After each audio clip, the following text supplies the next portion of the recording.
Vijay Yadav. I'm delighted to introduce Dr. Vijay Yadav, who is presently an assistant professor of genetics and development at Columbia University. I can remember my long association with Vijay. I distinctly remember his talk given at ASTHI to ASTHI audience in 2009, soon after his landmark paper was published in Cell, showing that LRP5 controls bone formation by inhibiting intestinal serotonin synthesis. That was in the old CDRI campus. Vijay received his PhD from Indian Institute of Science, Bangalore. In recognition to his high-class PhD research, he received Professor G.P. Talwar Award from the Indian Society for the Study of Reproduction and Fertility. Before his present position at Columbia University, he was faculty of Metabolic Research Laboratory at National Institute of Immunology from 2015 to 2018. Before that, he was a group leader in the mouse and zebrafish genetics division at the prestigious Wellcome Sanger Institute of Institute Cambridge, UK. From 2010 to 2015, and this is where one of my first batch of students, Kunal Sharan, who is now at CFTRI Mysore, performed his postdoctoral research in Vijay's laboratory. Vijay won several prestigious awards. To name a few, John Haddart Young Investigator Award from the American Society for Bone and Mineral Research, Didon and Sergei Rodin Fellowship from the International Bone and Mineral Society, Wellcome Trust Award from Wellcome Sanger Institute, UK, and Vijay is elected to Columbia University Senate. Vijay's research received funding from the most competitive international agencies such as Wellcome Trust UK, European Research Council, European Union, German Research Foundation, DFG Germany, Marie Curie Foundation, and presently from National Institute of Health. Vijay believes in path-breaking research. That is not negotiable. And today he will illuminate us on such research of his. And he will speak on skeleton function during gestation to determine physiology in adult. So Vijay, it is all yours. Welcome. Thank you, Naibedya, for such a generous introduction. Can you see my slide? This is now in display mode. Yeah. I can see. Okay. Well, thank you for the invitation, and I hope I do justice to early morning with my coffee for the talk specifically. So today, what I will be doing is some of the data that has been published already, and some of them which is unpublished and confidential. Uh, I would like to illustrate through maybe in the next 40 minutes or so how a skeleton functions during gestation, either embryonically or maternally, regulate physiology throughout life. When I say regulate physiology throughout life, so you can divide the function of an organ into three different modes: maternal, gestation, meaning maternal and embryonic during gestation or during pregnancy, and postnatal when the organ, meaning after birth. So before I go, I would provide a disclaimer. The only disclaimer I have, which is basically is a borrowed slide from Gerard Karsanthi, actually, which it shows you that a skeleton has long been known as an inert structure. You can dig graves and you can still find bones in them. And it is unfortunately associated with the danger sign. And throughout the course of my talk, I will show you that is not the case.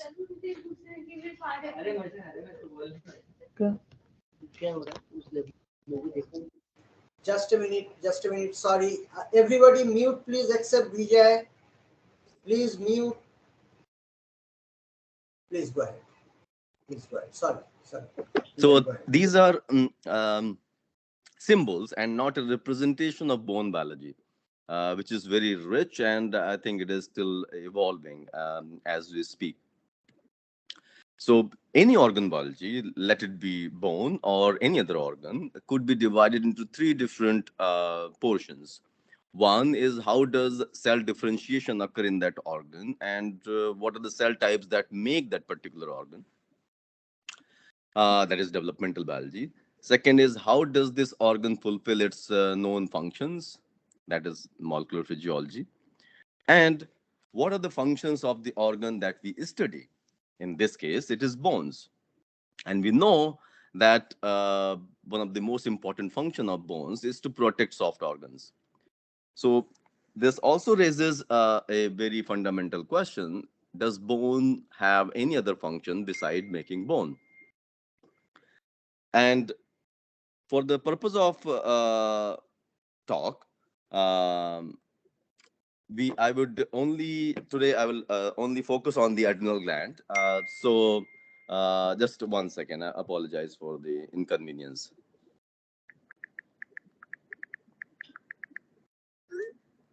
Um, so the purpose of the talk today, I would only focus on the one organ function here beside bone, that is the adrenal gland. And now the adrenal gland is present on top of the kidneys. It is an endocrine gland. It is a vertebrate specific structure, bony vertebrate specific structure. It is functionally divided into two different zones: adrenal cortex, and in the center, it is adrenal medulla, which secrete cortex secretes steroid hormones, and the medulla secretes catecholamines, such as norepinephrine. The cortex, as I said, produces two essential hormones, glucocorticoids and aldosterone. These are steroids. Um, and the failure of the adrenal gland or its hyperactivation is lethal, such as you may know diseases of adrenal insufficiency or hyperkalemia, for instance. Now, the cortex of the adrenal gland, which I'll be focusing on today, is divided into two distinct zones. Let me go back. This is the adrenal gland. So if you cut a cross section and you look at a capsule on the periphery, which has progenitor cells and so-called stem cells, then you have zona glomerulosa, which produces aldosterone, and then you have zona fasciculata that produces glucocorticoids, such as corticosterone in rodents and cortisol in primates or humans. And then you have medulla. Now, looking at the aldosterone, that is a mineralocorticoid, its regulation and function. It is a very complex scheme of things. It is a stepwise manner. Such events as dehydration leads to activation of renin-angiotensin system, which then activates angiotensin 1 to angiotensin 2, and that in turn leads to secretion of aldosterone that then regulates extracellular fluid volume by regulating potassium absorption within the kidney and its excretion. Now, so as I said, it is regulating extracellular fluid, that is aldosterone functions. It regulates blood potassium concentration and in turn blood pressure. Now, glucocorticoids are regulated by more simpler axis, which is starting from corticotropin releasing hormone from the brain. It acts, it leads to activation of ACTH, and that in turn acts through MC2R present on adrenal gland for in this instance, and leads to release of glucocorticoids. Glucocorticoids perform and actually they function literally every cell type that has been almost every cell type that has been investigated so far. In the bone, they inhibit bone formation. It has long been known. So In the bone, it was discovered in 1986. That is almost well 38 years ago, almost 40 years ago, that glucocorticoids are very powerful inhibitors of osteocalcin expression. There was a couple of science paper and nature papers in, being back in 1980s. However, why do glucocorticoids inhibit osteocalcin expression had been elusive for a very long time. Now, osteocalcin is so that is the focus of the talk today. Is osteocalcin is a bone-specific peptide hormone, which is synthesized as a pre-protein, and then the pre-protein is cleaved to form the mature hormone. Its endocrine functions were described based on the analysis of gain of functions such as injection of the osteocalcin, recombinant osteocalcin into rodents or other species, or genetic gain of function models, which I will come to a little bit later, and loss of function models such as osteocalcin knockout mice. It appears during development around E16.5 embryonic stage in the embryo. Maternal osteocalcin can cross the placenta before a day before, not much longer, but a day before. It has central and peripheral functions. Now, to give you a few of the examples, osteocalcin has been shown through in a variety of studies to act through GPR 158 and GPR 37 more recently by a Chinese group in few years ago in a Science Advances paper. So these action of osteocalcins regulate brain homeostasis and brain development.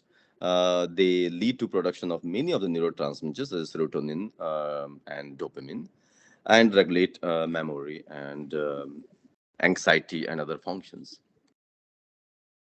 In the testes, it acts through GPRC6A receptor and regulates testosterone synthesis. In pancreas, through 6A receptor regulating insulin synthesis and secretion, and its action on other peripheral organs. In the muscle, it acts through the 6A receptor regulating interleukin 6 production. And this number of functions is just an illustrative example. This number of functions and the target organs are expanding as we speak. There are close to 800, 900 papers demonstrating that osteocalcin acts through these variety of axes in from mice to humans, regulating a variety of functions, and they are dysregulated in different disease state, such as diabetes. So in essence, osteocalcin regulates many physiological functions by acting through three of its known receptors till date, that is GPR 158 in the brain, GPR 37 in the brain, and GPR C6A mostly in the periphery. So does the regulation of osteocalcin by glucocorticoids infer that osteocalcin regulates glucocorticoid synthesis? Most of the endocrine loops operate in a feedback manner, whereby one organ regulates the function of other organ, and the other organ in turn feeds back to the organ either directly or indirectly through other organs to regulate the synthesis of that particular organ.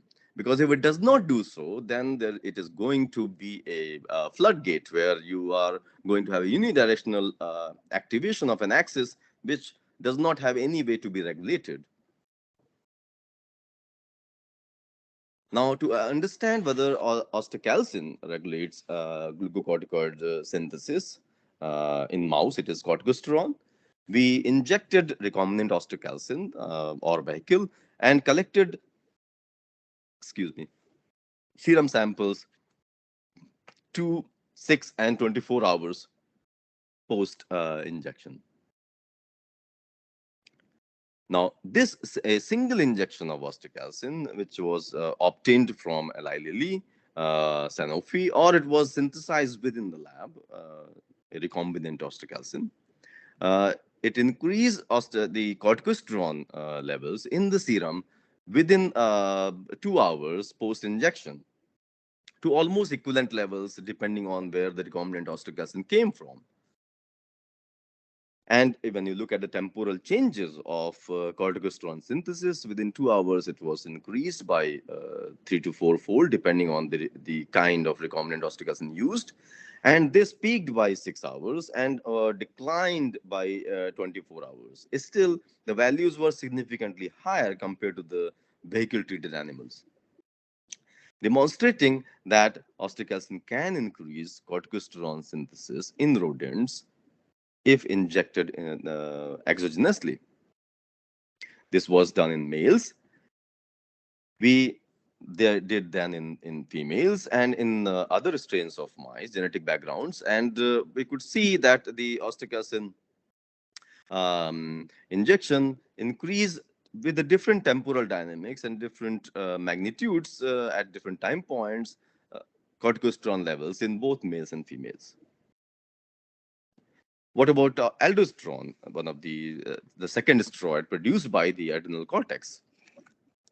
So adrenal cortex, when we injected osteocalcin and in these serum samples, what you can see is that the aldosterone levels were also elevated following osteocalcin injection in rodents in both sexes. Now, these were you can say we injected osteocalcin exogenously. These were recombinant proteins synthesized in vitro through in vitro methods.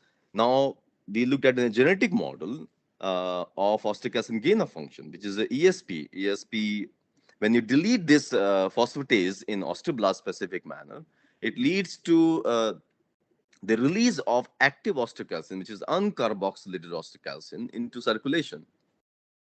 And in this model, you have increase in the sera levels of osteocalcin. And when we looked at this in this genetic model, there was an increase in in corticosterone and aldosterone levels as well in the genetic model, showing that not only in the exogenously injected osteocalcin, but if you have an elevation of the osteocalcin levels through genetic means within the organism, you have an increase in adrenal steroid biosynthesis or their release. Now, how are these two hormones synthesized? So, corticosterone, which is synthesized, both of these steroid hormones are synthesized with the precursor cholesterol.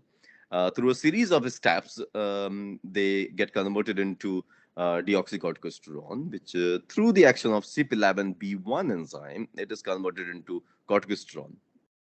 Corticosterone then is converted with the action of CYP11B2 to aldosterone. Depending on the zone of adrenal gland we look at, either these two enzymes are co-expressed or one of them is expressed more dominantly. Such as in fasciculata, you have CYP11B1 expression but not B2 expression. Whereas in the case of glomerulosa, you have CYP11B1 and B2 expression both. That is why you have aldosterone. The rate limiting step there would be CYP11B2, which converts it to aldosterone. When we looked at the expression of these two enzymes in a pharmacological model, the osteocalcin injection, you have an increase in these two enzyme expression in the adrenal glands, as well as in the genetic model of osteocalcin activation. So these results show you that osteocalcin increases expression of key enzymes of glucocorticoid and aldosterone biosynthesis, and thereby increases, at least in the chronic situation, which is like I showed you 24-hour after injection of osteocalcin. In the chronic situation, these transcriptional events may be more important. Now, to demonstrate that this regulation is a function of a skeleton, we looked at now in osteoblast specific knockout of ESP, which leads to increased osteocalcin levels in the serum. We reason that if you remove one allele of osteocalcin in this genetic model, then the osteocalcin levels will be normalized or reduced to the wild type levels, and you would have rescue of this hypercorticosteronemia or hyperaldosteronemia.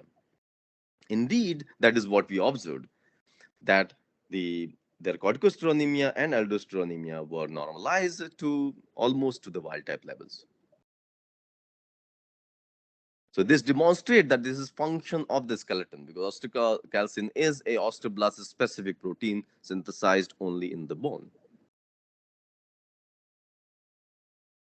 Now, to demonstrate that with which this effect of osteocalcin transcends the evolutionary landscape, we then injected osteocalcin in monkeys and collected serum at different time points post injection. This work was done at the National Institute of Immunology while I was a faculty there. Now, this injection increased undercarboxylated osteocalcin as expected, because we were injecting osteocalcin exogenously. This was, just to point out, this was Eli Lilly human osteocalcin, which was injected in monkeys.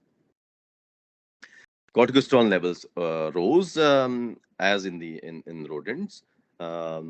Aldosterone followed the same pattern, and the DHEAS, or the another steroid synthesized by the adrenal gland, was not affected. The temporal dynamics, you can see that it is much different than in rodents. However, it shows you that not only in rodents, in the primates as well, you have an increase in the synthesis or release of cortisol in this case, and aldosterone from the adrenal glands following osteocalcin injection. So osteocalcin does the same in primates. So how does osteocalcin regulate adrenal steroidogenesis? I will interrupt. Are you able to hear me? Because I am not hearing any noise. Just want to make sure. Yeah. We have muted everything. Everything is Okay. muted at No, our end. just it is very pin drop silence. So I just want to Yeah. confirm before I continue. No. Please. It's very Okay. interesting. So how does osteocalcin regulate adrenal steroidogenesis? So to investigate this phenomenon, we looked at osteocalcin receptors. Which of these two receptors are expressed in the adrenal glands? Now, GPRC6A, a receptor that is normally present and regulates functions of the peripheral organs, was not expressed in the adrenal gland. But when we looked at GPR158, which is actually normally, which had been shown so far to be regulating osteocalcin functions in the central nervous system or the brain, this in the receptor was more dominantly expressed in the adrenal gland compared to other organs. And if you look at now through in situ hybridization, which zone of the adrenal gland this receptor was expressed, using markers of adrenal fasciculata that produce the corticosterone producing cells as CP11B1, or aldosterone, that is CP11B2 expressing cells, which are located in the periphery of the adrenal gland. What you can see here is that GPR158 is expressed in both of these cell types, but not so much in the medulla, which is present here as a black holes throughout the gland in the central region. So GPR158 is only expressed in the adrenal cortex, and to investigate whether GPR158 expression in the adrenal gland is important for the regulation of osteocalcin, or is important for the regulation of adrenal steroid synthesis by osteocalcin, we use SF1-CRE tool, which deletes genes in the adrenal gland starting from E11.5 embryonic stage. Now, when we crossed the GPR158 floxed mice, that is, which normally express 158 with SF1-CRE driver, before using this allele, SF1-CRE, we confirmed that it is expressed in the adrenal gland very dominantly. As you can see here, the whole adrenal gland is blue, but it is also expressed in the hypothalamus in the brain. And this use of this SF1-CRE driver, when we used it, Around 95% recombination we could see in adrenal gland, but not in any other peripheral organ which we tested. Now, this deletion of GPR158 led to suppression of 158 by around 70% in the adrenal gland. And um, this depletion of 158 specifically in the adrenal gland, and to point out in the hypothalamus as well, uh, it led to a decrease in corticosterone and aldosterone in both males and females as early as 1 month of age, and which continued. So the deletion of 158 receptor in the adrenal gland hampers adrenal steroidogenesis in adult mice. Now, to confirm, because as I said, SF1 is also expressed in the hypothalamus, to confirm, just to rule out or rule in whether 158 expression in the hypothalamus may play a role, because as I showed you in earlier slides, there are many hypothalamic axes that feed into the adrenal gland steroidogenesis, such as ACTH secretion. So to confirm that, we use CAM kinase 2A Cree, which is expressed throughout the brain, but not in the adrenal glands. It deletes specifically in the hypothalamus, because we only use here hypothalamus as it, but it also deletes in other regions. This deletion led to a suppression of 158 expression in the hypothalamus, but not in the adrenal glands, and did not affect corticosterone or aldosterone biosynthesis. Taken together, the SF1 Cree model and the CAM kinase 2A Cree model, deletion of 158 demonstrates that the 158 depletion in the adrenal gland leads to um, a defective adrenal steroidogenesis and affects both aldosterone and corticosterone produced by the adrenal glands.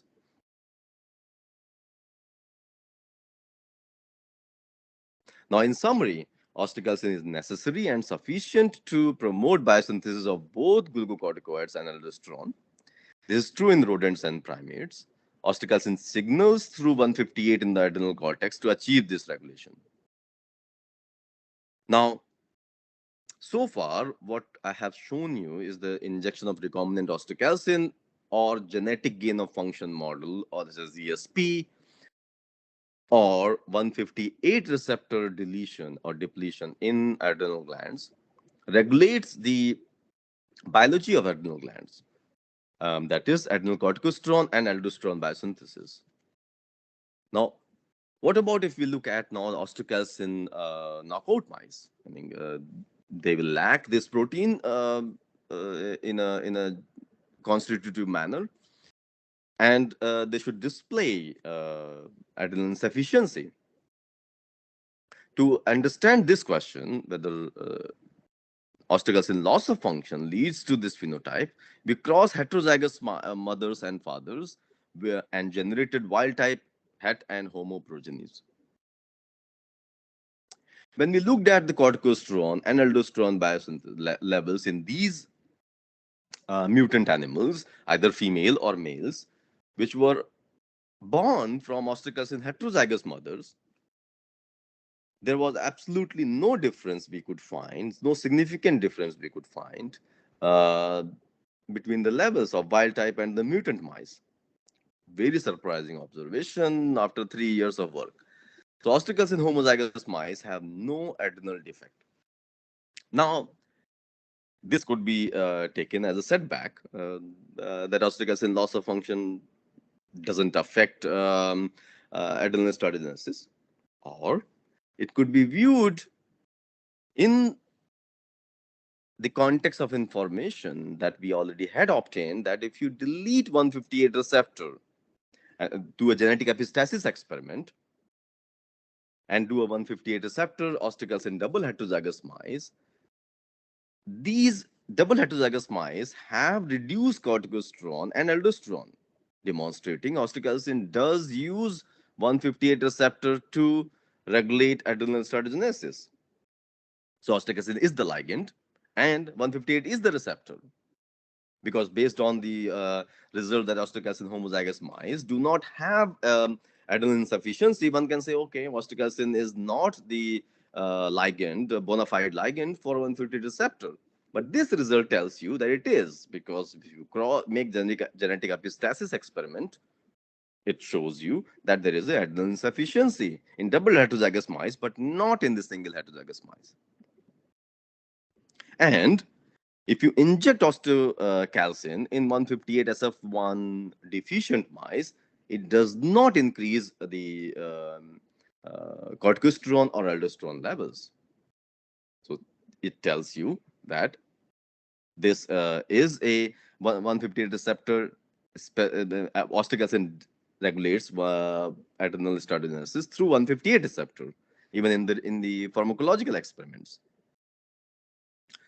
Now, having shown you that osteocalcin does use 158 receptor through to regulate adrenal steroidogenesis, the next question comes is that these mutant mice born from heterozygous mothers have no phenotype.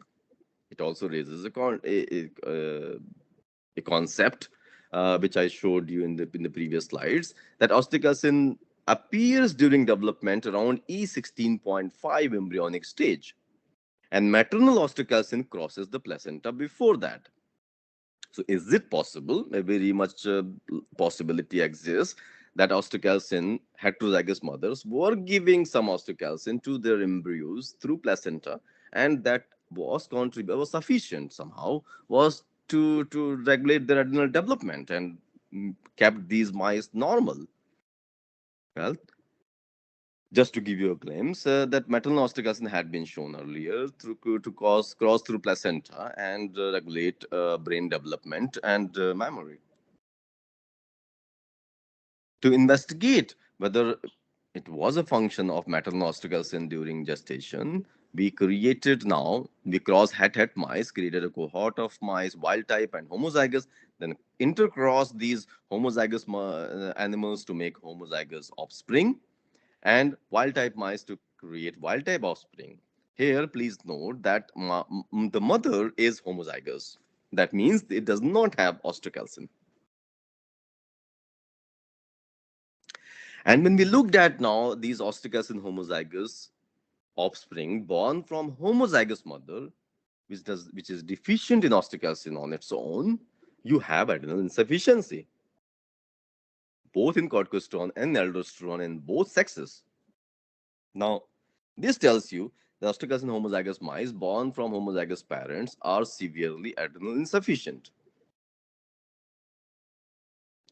Now, to demonstrate or to investigate whether it is the maternal effect or a paternal effect, because we were crossing homo animals, we crossed now heterozygous mother with homozygous father and created het or homo offspring. This depletion, where mother was heterozygous, did not affect corticosterone or aldosterone biosynthesis in the offspring. But when we use homozygous mother, cross them with the heterozygous father, these homozygous offspring were adrenal insufficient. This demonstrates that it is a maternal effect. When mother is deficient in osteocalcin, you have adrenal insufficiency in the offspring born from them. So the maternal osteocalcin is necessary for adrenal steroidogenesis. Now, if it is the case, to demonstrate further, if you inject osteocalcin homozygous mother with the vehicle or osteocalcin and analyze in their offspring after their birth, around 2 months of age, their corticosterone and aldosterone levels. So this gestational injections, single daily injection from embryonic day 10.5 to 18.5 of birth during gestation in the mother was sufficient to increase adrenal steroidogenesis and to maintain adrenal homeostasis in the offspring post-birth. So does embryonic osteocalcin play a role in this process? Because now we had a homozygous mother from which we obtain heterozygous offspring and homozygous offspring. Now, homozygous offspring had the defect, and heterozygous offspring, do they have a defect? Because they were also born from homozygous mothers. So, to investigate that, we analyze osteocalcin het offspring born from homozygous mother and homozygous offspring born from homozygous mother. And what you can see here is that corticosteroid levels were deficient in the homozygous offspring from homo mother, but not in the heterozygous offspring from homo mother. What it tells you is that when the mother is homozygous, and offspring bones have the ability to produce osteocalcin during gestation from embryonic day 16.5, that is sufficient to regulate their adrenal growth and steroidogenesis during gestation and sufficient for life. So this embryonic day 16.5 till birth window, very narrow window of regulation of adrenal growth and steroidogenesis by osteocalcin is sufficient for lifelong adrenal steroidogenesis to happen. Now, where during embryonic stages, where is receptor expressed? So with this in situ hybridization analysis, 158 is expressed. You can see in green in SF1 positive cells, in CP11B1 and B2 positive cells. B2 are in red as in periphery. In GLI1 positive cells, which are adrenal progenitor population present in the very much in the capsule, just near the capsule, and axin 2, which is adrenal progenitor population. So it's expressed in these different cell types. Now, which of these cell types are defective in when you deplete 158 receptor in adrenal glands during embryonic stages? What happens to the adrenal gland growth during the embryonic stages, which has a profound influence postnatally? So this analysis showed that as in when you look at adrenal glands at 14.5 from the osteocalcin receptor depletion in adrenal glands, these glands are all absolutely normal. They look similar in size. But when you look at 16.5, the gland is already smaller. And when you look at 18.5, gland is more dramatically smaller. And this during the embryonic stages, it is embryonic 16.5 and embryonic day 18.5. This reduction in the size of the adrenal gland is maintained postnatally when the animal is born. If you look at the homozygous animals born from the receptor deficient or homozygous mother born offspring, um, these were insufficient, meaning that they were having a small adrenal gland postnatally, but not when they were born from het parents, osteocalcin het parents. So it is a matter, it is a gestational effect, to be more precise. Now, which of these cell types, as I showed you, were being regulated by osteocalcin? We looked at SF1, CP11 B2, the aldosterone producing cells, B1, the corticosterone producing cells in the cortex, and GLI1, adrenal progenitor cum stem cell population located in the periphery. So as early as embryonic day 16.5, first two columns, the wild type mice are here. 16.5 150 receptor deficient mice have reduced SF1 expression, reduced CYP11B2 expression, and B1 to a lesser extent, and had reduced GLI1 cells, positive cells. And by 18.5, you have more dramatic reduction in the different estrogenic population, SF1, B1, B2, and progenitor population is also dramatically reduced in the periphery. So this was not only true for the receptor, it was also true for osteocalcin loss of function model. This is the osteocalcin homozygous mice born, which were being reared in a homozygous mother. And you can see there is a reduction in these different estrogenic zones during gestation. Excuse me. So it regulates adrenal progenitor pool during gestation in the embryos, and that is regulating their adrenal growth during gestation. And if you have a defect in this narrow window of gestation from 16.5 to 18.5, you have a defect that lasts throughout life. So adrenal insufficiency remains throughout life. To summarize uh, this talk, um, I so there are two different events that happen. One is regulating adrenal steroidogenesis during embryogenesis, and other is postnatally. During embryogenesis, the endogenous osteocalcin is regulating the differentiation of steroidogenic cells within the adrenal gland in a very narrow window of gestation from embryonic day 15.5 to birth. And they regulate all the different estrogenic cascade of events, which starts with the fetal cells, which were expressing, which are expressing SF1. Then they get converted. They also regulate adrenal progenitor cells, and then they get differentiated into estrogenic cells. So all these three population of cells are regulated by the endogenous osteocalcin during a very narrow window of pregnancy. Now, these fetal cells are marked by SF1 expression. So these fetal cells come first in life around embryonic day 10.5, 11.5. These SF1 positive cells that express 158 receptor. Excuse me. Now these SF1 positive cells, then they get converted into GLI1 positive cells. They remove SF1 expression from them. So SF1 cells get differentiated into progenitor population, which is GLI1 positive, SF1 negative. And then this GLI1 positive, SF1 negative cells get converted into axin 2 positive cells.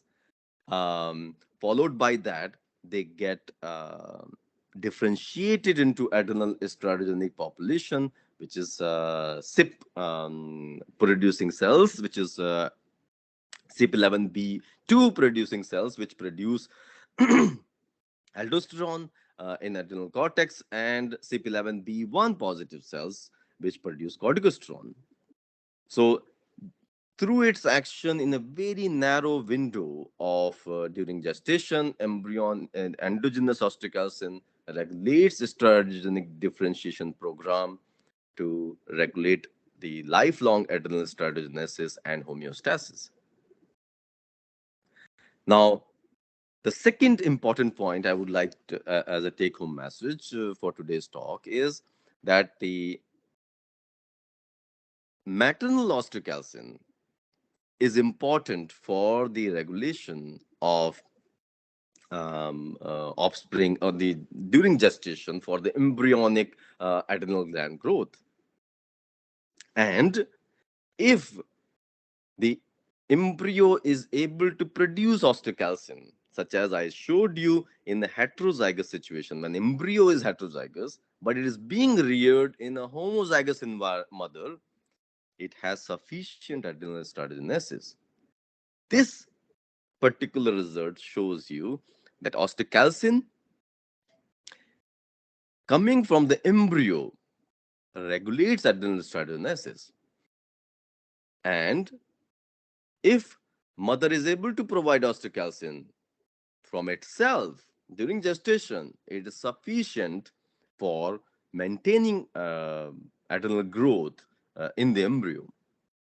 But if it is not, and the embryo is homozygous as well, then you have adrenal insufficiency, which precipitates.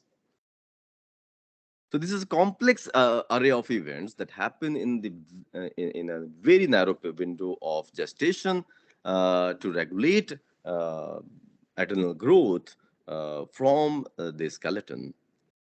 And postnatally, I showed you through recombinant osteocalcin injections that if you inject osteocalcin in either rodents or in primates, you increase adrenal steroidogenesis, as shown by increase in the corticosterone and aldosterone biosynthesis. Now, the to just sum up in a single sentence, this is a gestational, embryonic, and if needed, maternal osteocalcin affects adrenal steroidogenesis in the offspring throughout life. This is perhaps the first evidence that embryonic skeleton or embryonic organ, for to extend it to a larger picture, any first embryonic hormone that can affect its own gland growth during gestation, and that has a lifelong consequence on the homeostasis throughout life. I With this, I would end my talk. I don't want to dwell too much into the bit unpublished data. But we have also shown now in a very recent time that if you use osteocalcin homozygous animals, which were obtained from three different on three different genetic backgrounds, you have other functions also which are dysregulated postnatally. So osteocalcin coming from the either from the embryo or the mother regulates during gestation different stem cell population and growth of the different glands, which have lifelong consequences on the homeostasis of an organism post birth. I thank you for your attention, and I'll welcome any question. I want to cut it short because I have to get my son ready for the school. Thank you very much. Okay, wonderful, wonderful. I already announced before you while introducing him that Vijay believes in path-breaking research, and I'm sure that the audience have now realized and have been served with an example of one such path-breaking research. I'm sure people will have questions, and may I take the opportunity to ask you, Vijay, about the possibility of have you really found? I don't know much about the osteocalcin um, mutations in human. I'm sure that there are some polymorphisms of osteocalcin in human, and that makes some reports saying is that they could be more vulnerable to osteoporosis at the elderly age. Now, any idea if these women with harboring such polymorphism, it seems to be in promoter region, have some becoming osteoporotic more due to increased cortisol? It's a very, I think, an important question. So far, there is only one human throughout the entire world that is osteocalcin deficient. Oh, is that right? Okay. One. One. So what it also tells you is that every gene uh, mutation exists in human population. Given that we are an outbred population, every mutation that we want to investigate would be present if it is not embryonically lethal. I And see. so there's one patient present, and people are analyzing now what this girl has and what this girl does not have. But of course, there are the power of the studies that have been done so far for jivas or other means for looking at the polymorphisms and their associations is are there. There are some evidences that it regulates glucose homeostasis in humans. I think Mm. that things are still evolving. Um, I don't know so much so for the bone density aspect of it, but No, there are.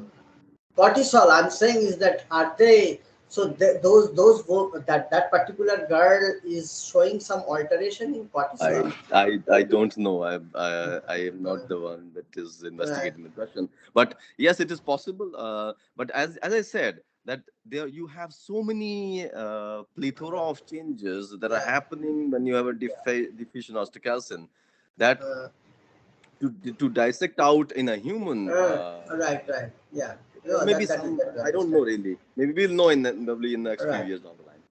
Now, another thing, do you think that it is so specific for? So basically, the other global conclusion would be that bone remodeling cycle, if it is increased, that is a stress for the organism.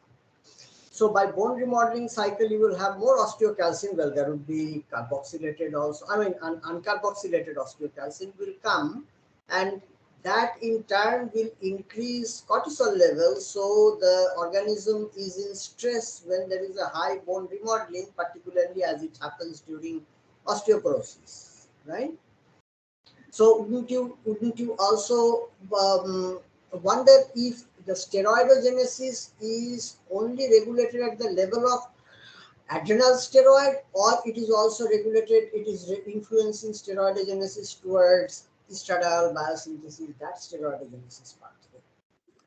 So I'm it was published some time ago that osteocalcin knockout mothers, I mean, knockout females do not have much defect in the Okay. ester cycle. Okay. They had a defect in the male testosterone biosynthesis, Okay. but not in the female. But of course, it has not been investigated in detail whether Mm, there are during gestation or during other phases of female life, there may have mm, a effect of osteocalcin. And as I said, it is a very evolving story because mm, uh, when we were also investigating using osteocalcin in null mice, we had no defect in the homo mice born from heterozygous mother, the classical genetic breeding scheme that is used. We just discovered that in last year, that mm, after maybe osteocalcin biology is I would say now 30 years. So we discovered in last year that it is actually the mother or during gestation embryonic mm, for that mm, matter, mm, which is regulating the biology downstream of this hormone. And as of mm. as with any other hormone, I think this is true. When you have a new axis getting opening up, you have a Yes. better understanding as you go along. Investigate? I mean, aldosterone means now there will be a whole lot of other stress of hypertension, that axis getting affected by osteocalcin, right? So these animals are, in terms of their homeostasis, is quite screwed up. Not only the steroidogenesis related to the corticosterone, but also aldosterone, right? So they are most probably hypotensive kind of a animals. Yeah, absolutely. I didn't show you the data. Mm. It was that these animals which had a reduced aldosterone, Mm. they had a high potassium levels, A high potassium. So okay, so and they that they will were. have uh, yeah, they will have a cardiovascular problem then, right? Hypertension. Definitely, I can briefly Oh, touch okay. upon it. Right. If you can you see my screen or no? No. Oh, I will do that. I'll do that. One second. Let me just find it.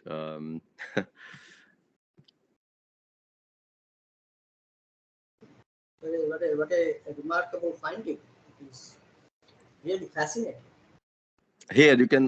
Now I'm going to share my screen, and probably you can see what I mean. Can you see this the slide? Yes, yes. So here you can see that there is a reduced systolic and diastolic pressure in osteogenesis in homozygous animals born from homozygous parents. And that was true both for receptor as well. They had a reduced blood pressure. Oh, so I can see on the top it is Yeah, last year JCI. Okay, I'll take a look. I'll read this yeah. paper. Okay. This was Right. part of the Yeah, paper. yeah. Yeah. Okay. Okay. Wonderful. Okay. Let us see if anybody other any few people have left. Please feel free to ask question to Vijay quickly because he has to get his son ready. Any question? Please feel free to ask him. Yes, sir. Can you hear me? Of course, I can. Yes. Sir, I want to ask whether the cord blood osteocalcin is a reliable marker for fetal turnover, bone turnover, because these days there have been a lot of correlation between the maternal levels and the cord blood levels of osteocalcin. So, do Um, you?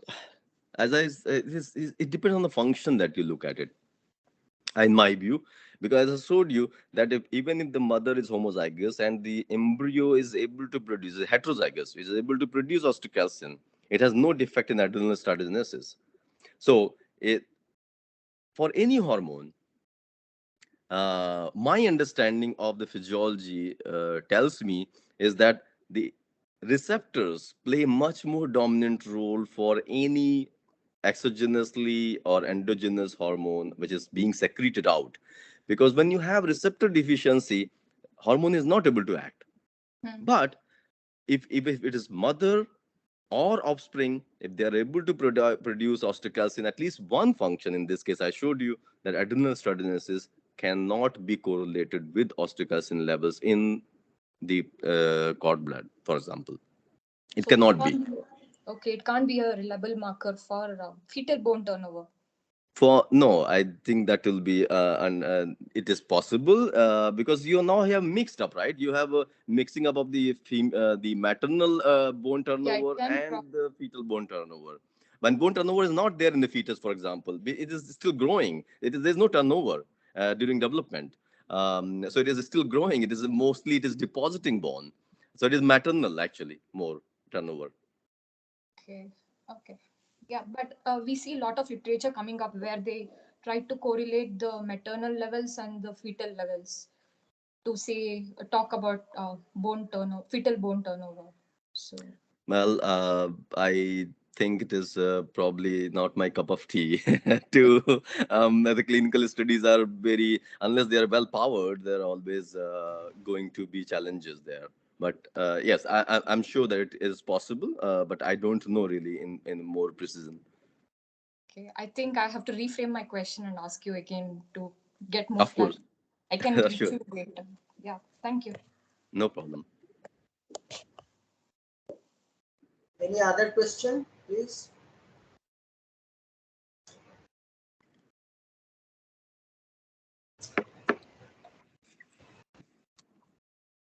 I don't see any hands raised, so I would assume that there is no question. But one reason for that is contributed by his lucid presentation. It was such a lucid presentation. So it was really framed for the young investigators who are also trainees. So that way, Vijay has also shown his ability to teach, and this is really very satisfying. So thank you very much, Vijay. And what I will do is that now the way it works is that because we have your email contact, whenever there will be next presentation, you will get an email alert and also the link. It is up to you to join. Most probably that will be a proper time or right time for you to join, because it will be most of the time it will be 3 p.m. So it will be uh, 3 p.m. here. But now I'm actually inclined to change the time to 5 p.m. That way, others can from US people can join. Let me think. I'll give a thought to it, and maybe I'll change the time. So anyway, we will keep you updated, and now let me thank you very much and all the best for your future research endeavor. and congratulations on such a path-breaking research work. Keep doing it. Keep doing it.